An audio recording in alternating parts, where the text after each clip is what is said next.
Hey there, beautiful friends. I wanted to make this quick video because someone asked a question about defining some terms. So the last video that I made was about just introducing the course. I read the preface and informed you about the amazing story, the way the Course in Miracles was born. So what I'm going to talk about today are some of the terms. I would highly advise you to dig into the text. It's huge. I mean, it's a lot of reading, a lot of probably picking up the book and putting it down, but it will help you very much. So along the way, as you're doing the lessons, I would recommend reading the text. Another thing is, at the end of the book, after the manual for teachers, is the clarification of terms. And if you're like me, maybe you write a poem in your book here and there, but maybe I'll share that another time. So there is a clarification of terms in there. So if you're really hung up on certain words, go check that out and see if the clarification of terms will help you. So the person that asked to talk about some certain terms mentioned specifically sonship, S-O-N-S-H-I-P, all one word, sonship. My interpretation of what that means is all of humanity, the sonship. As I said in the last video, the use of the word father and the use of the word son actually are more broadly applied. And Father is obviously God, which is all that is. And the word son applies to, again, humanity, all of humanity. The Course in Miracles doesn't say daughters, but it doesn't mean this doesn't apply to women. It doesn't mean that the invitation for women isn't there. So, but, if that isn't triggering enough, right, that we're going to get into essentially aligning some of the terminology with the Bible, even though this is not the Bible. And I also want to say, since I'm going on, the voice that Helen Schuckman talks about is Jesus.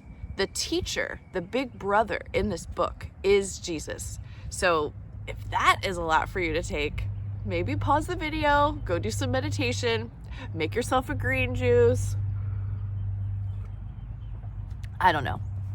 Okay, it's a lot. This book is a lot, all right? And it's going to challenge you.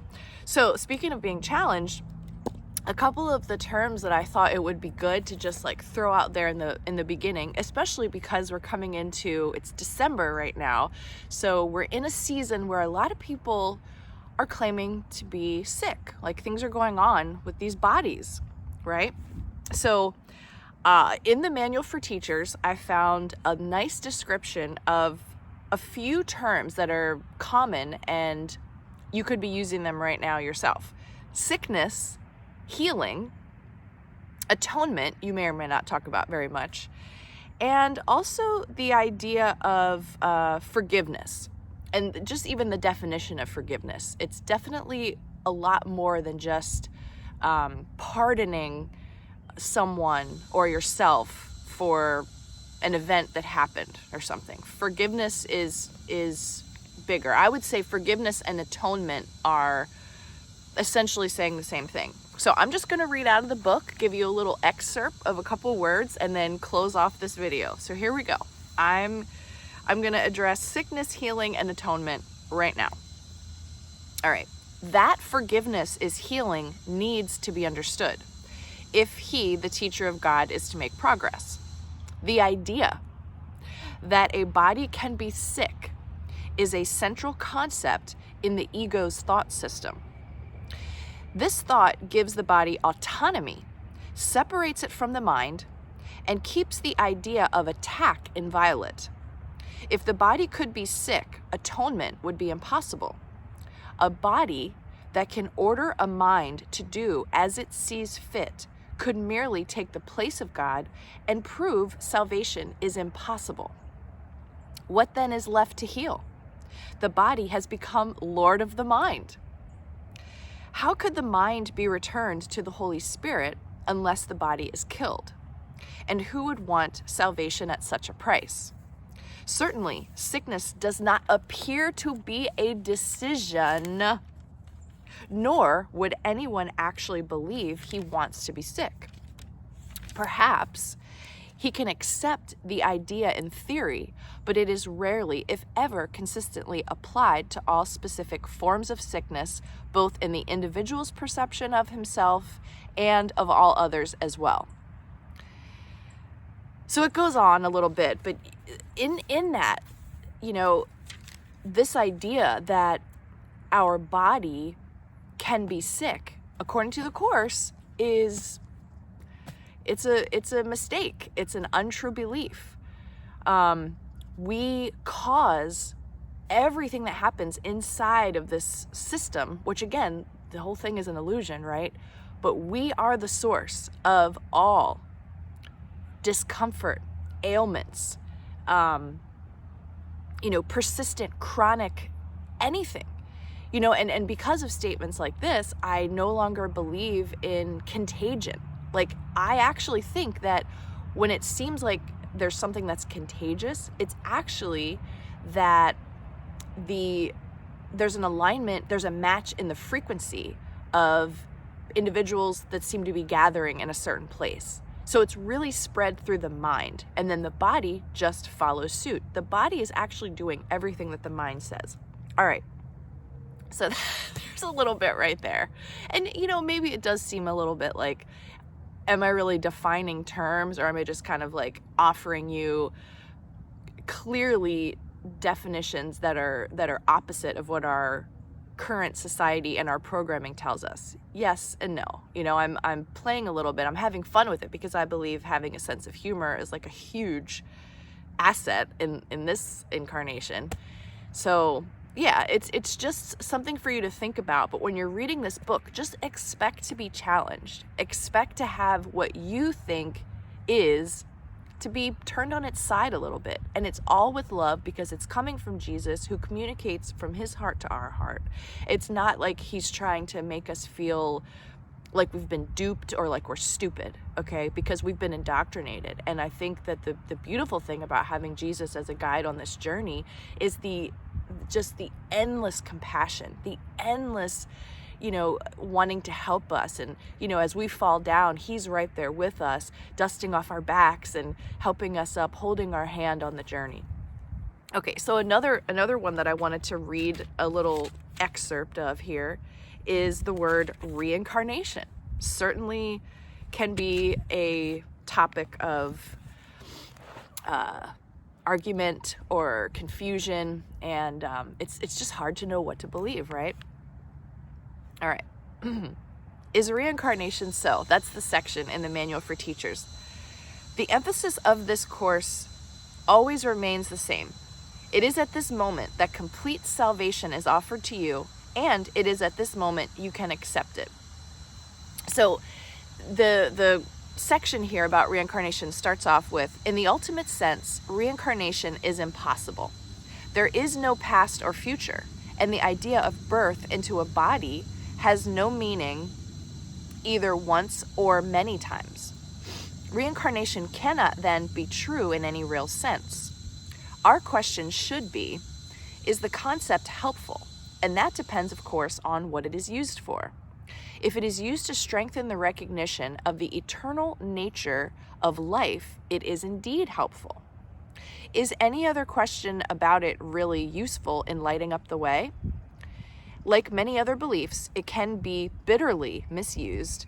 At least such misuse offers preoccupation and perhaps pride in the past. At worst, it induces inertia in the present. In between, many kinds of folly are possible.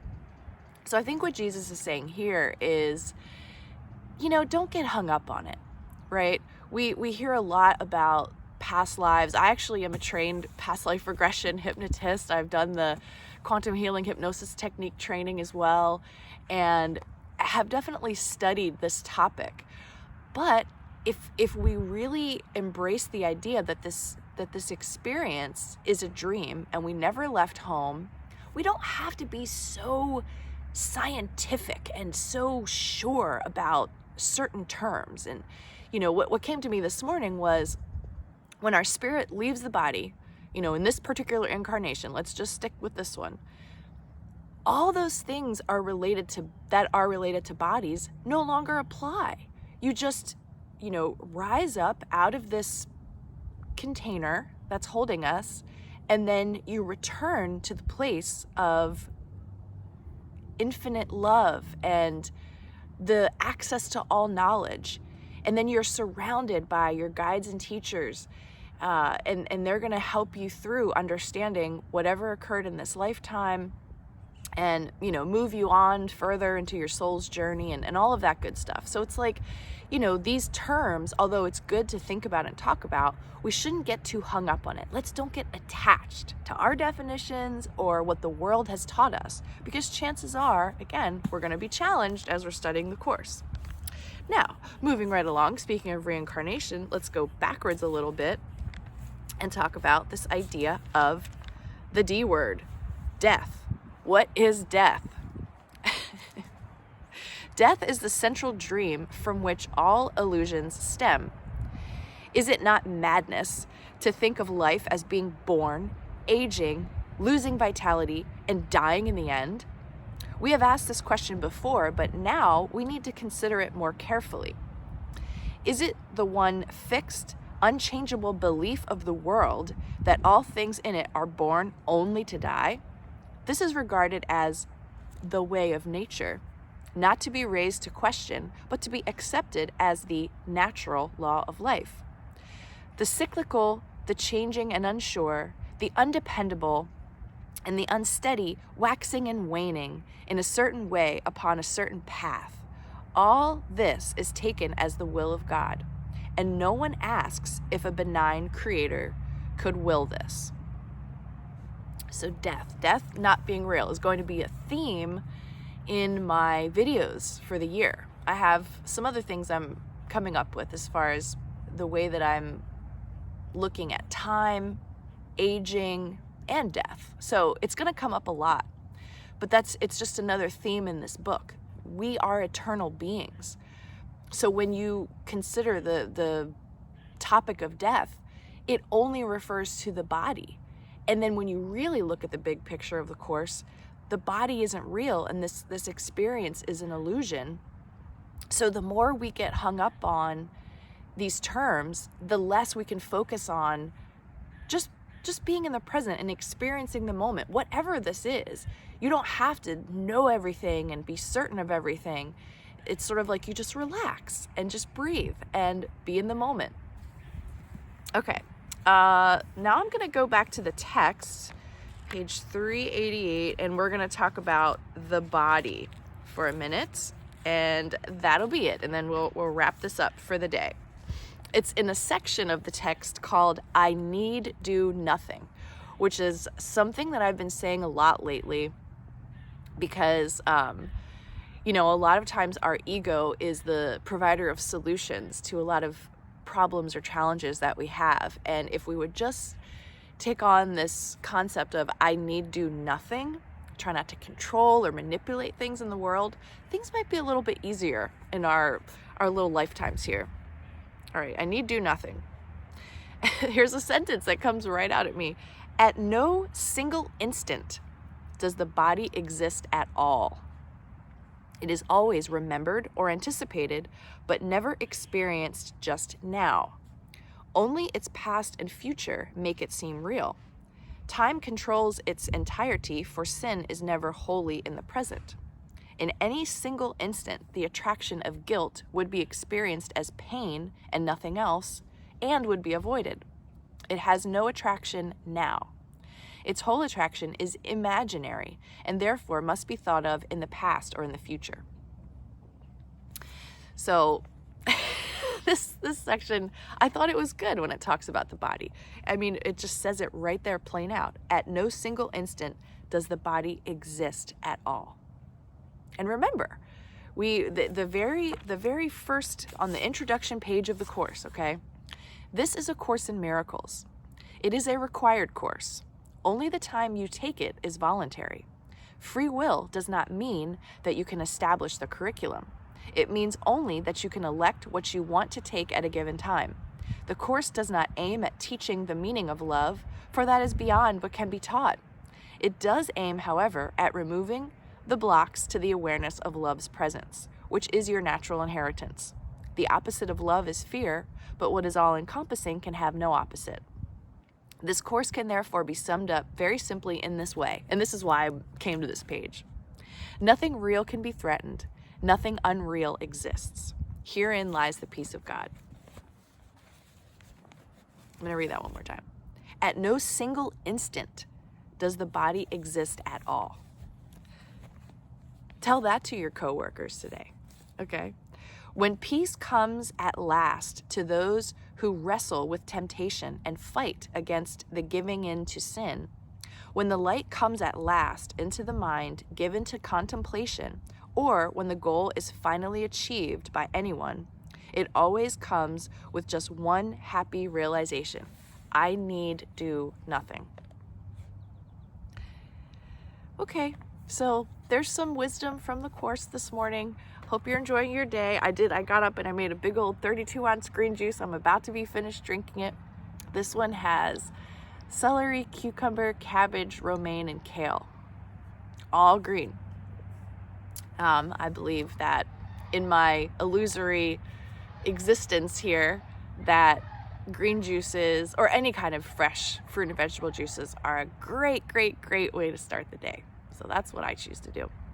All right, so if you have more questions, if there's specific terms or specific things that you want to talk about or want me to look up, or you want to offer something, please do.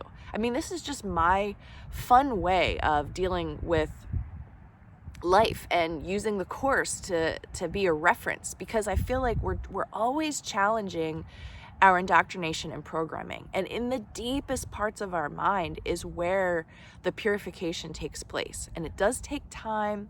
It does take some amount of being, pushed a little bit by this material and not fighting back and not quitting and not just putting the book down. So enjoy it. When you come across terms that seem like, you just don't agree with it, that's okay. That's actually really good, because that just shows you where there's a conflict in your mind. And, you just get to contemplate it, like it says. Just contemplate it and move about your day. Keep going. You need do nothing. What a gift. All right. Have a great day, everyone, and I'll see you in the next video.